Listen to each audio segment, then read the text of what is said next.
I think the piece was intended to enable kind of a moment of break in the normal experience of walking down the street, to kind of present something that's a little surprising and just opens up a gap in the normal. My name is Jessica Stockholder.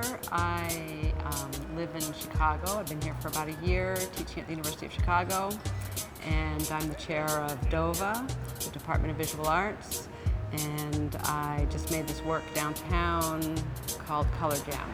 I started as a painter, and I quickly gave up painting on rectangles and started to use canvas and paper stuck to canvas and then other materials hung on the wall, and then I became interested in how the wall framed the work and put other things on the wall and then things on the floor in front of the wall. I've been working for a long time with color and space and material, and I'm interested in a kind of picture making, colliding with the experience of real materials and space and time.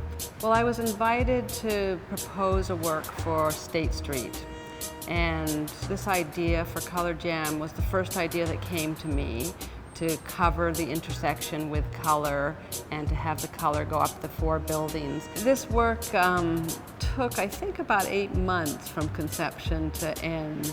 And the beginning was a kind of process of conversation, and I made some drawings and talked to the people at Chicago Loop Alliance, and the ideas and the specifics of the work had to change in relationship to what was possible. But then the work actually went up in about a week.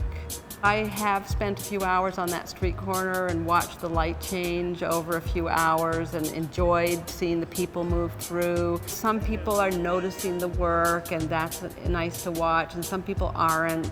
But the colors that people are wearing and all of the activity kind of framed by the work is surprisingly kind of engaging. I think it's beautiful.